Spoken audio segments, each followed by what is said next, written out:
Nida Fatima. I'm from 3rd CBSE. My story is about Gulliver's Travel. Gulliver's Travel is a fiction written by Jonathan Swift. Lemuel Gulliver is the protagonist of this story. Gulliver is from Nottingham in England. Gulliver is from Nottingham in England. Gulliver is from Nottingham in England.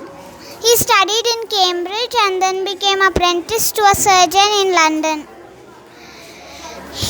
He spent his spare time to learn about navigations and mathematics because he believed that one day he would travel to far-off lands. He worked as a ship surgeon for 3 years. Finally, he met Captain William Richard, master of the Antelope, and set sail for the South Seas. One day, their ship crashed.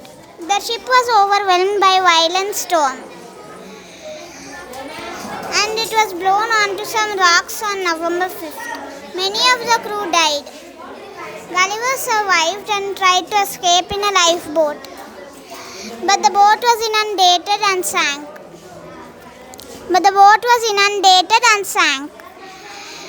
Gulliver had the choice to swim or to die. Gulliver chose to swim, and Gulliver swam until he was exhausted and his legs dropped. Gulliver came to a place he would come to know as Lilliput. Gulliver had arrived in a land he would come to know as Lilliput. Weak from exhaustion, he laid down and fell into a deep sleep. When Gulliver awoke, he saw his captors, also known as Lilliputians, were human-like creatures barely 6 inches tall. He gasped out of astonishment and struggled to free himself.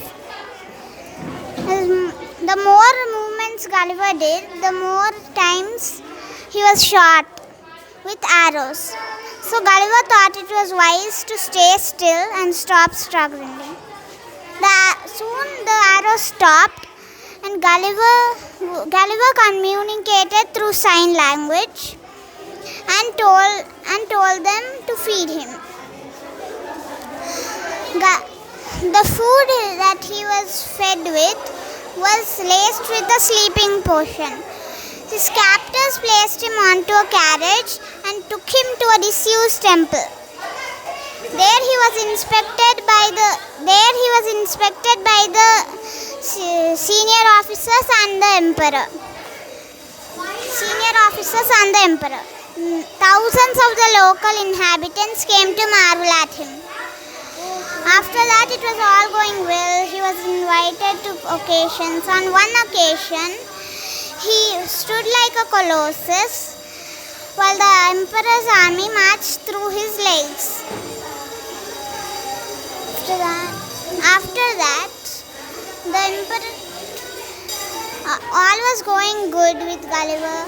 He became friends with the Lilliputians and all. One day, the emperor's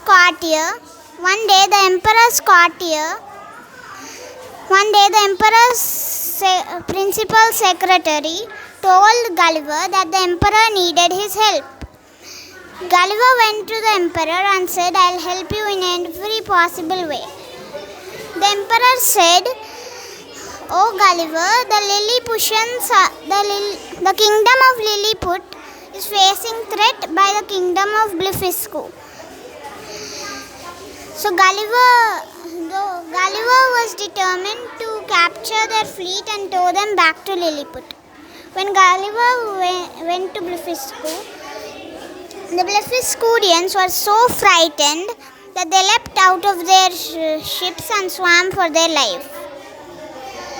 Some of the archers, with thousands of their countrymen, shot thousands and thousands of arrows at Gulliver. Gulliver was struck many times in the hands and face. In spite of all of this, Gulliver succeeded and towed them back to Lilliput. Towed their fleet of ships back to Lilliput.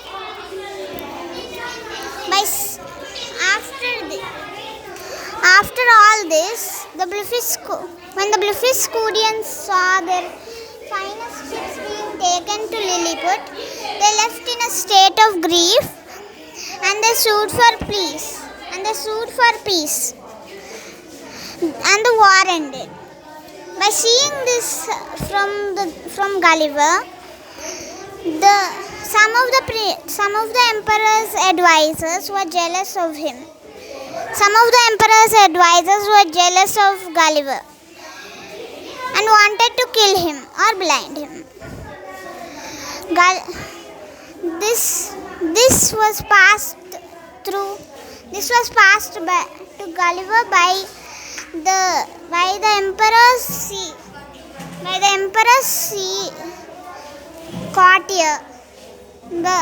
emperor's courtier.